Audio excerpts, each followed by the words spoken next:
Operation सिंदूर के बाद से ही पाकिस्तान अब काफी परेशान है। भारत की ओर से दिए गए एक बार बड़े प्रहार के बाद उसे रह रहकर ये समझ में आ रहा है कि वो कहां मुसीबत में है।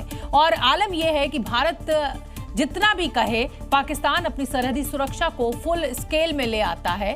अब भारत के आर्मी चीफ उपेंद्र द्विवेदी के ट्रेलर वाले बयान से पाकिस्तान काफी परेशान है। उसे ऑपरेशन 2.0 का डर सता रहा है। पाकिस्तान का ये डर लाजमी है क्योंकि दिल्ली ब्लास्ट के तार भी पाकिस्तान के बहावलपुर से जुड़ गए हैं, जहां मसूद अजहर के पूरे परिवार को भारत ने खाक में तो मिला दिया था, जिसे जनरल उपेंद्र द्विवेदी ने चाणक्य डिफेंस डायलॉग में छोटा सा ट्रेलर भर बताया, जिसके पाक आर्मी से लेकर पाक रक्षा मंत्री के होश उड़ा दिए हैं। मैं तो ये कहना चाहूँगा कि मूवी शुरू भी नहीं हुई थी, सिर्फ एक ट्रेलर दिखाया गया था और ट्रेलर के बाद 88 घंटे में वो ट्रेलर खत्म हो गया था। तो आगे आने वाले हालात कैसे होंगे, ये इसके बारे में हम पूरी तैयारी करके बैठे हुए हैं, जिस पर ख्वाजा आसिफ घबराए नजर आने लगे हैं। भारत ने पहले ही आतंकी हमलों को एक्ट ऑफ वॉर मानने की बात कही थी और दिल्ली में हुए ब्लास्ट का कनेक्शन पाक से भी जुड़ ही गया है। रूस भारत को Su-57 स्टेल्थ फाइटर जेट्स देने के लिए अब तैयार हो गया है। दुबई एयर शो में रूसी कंपनी रोस्टेक का कहना है कि वो भारत को बिना किसी शर्त के इन फाइटर जेट्स की तकनीक बताएगा। और अब इस खबर को सुनकर पाकिस्तान में मुनीर और शहबाज जो है उनकी नींद उड़ी हुई है।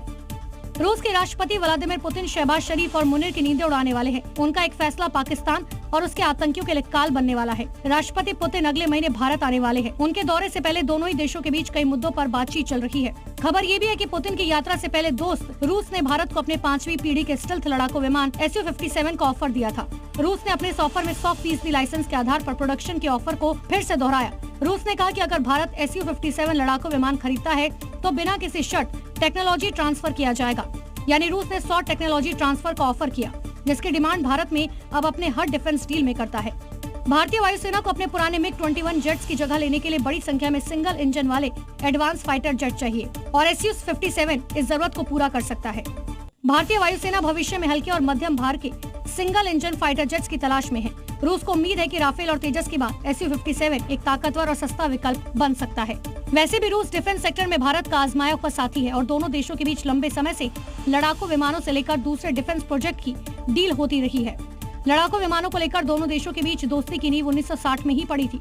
तब रूस MiG-21 का भारत में प्रोडक्शन के लिए तैयार हुआ था और अब उम्मीद जताई जा रही कि Su-57 को लेकर भी बात बन सकती है। और चलिए अब आपको Su-57 की खासियत के बारे में बता देते हैं। 5वीं पीढ़ी का मल्टी रोल फाइटर जेट है ये। 2 AL-41 F1 इंजन इसमें लगे हुए हैं। इसकी रफ्तार की अगर बात की जाए तो 2450 किलोमीटर प्रति घंटा की रफ्तार से ये उड़ सकता है। 10 टन तक हथियार ये ले जा सकता है। विमान की लंबाई 20.1 मीटर है। कॉम्बैट रेंज इसकी जो है वो 1900 से 2000 किलोमीटर है। दुश्मन के रडार से ये बच सकता है।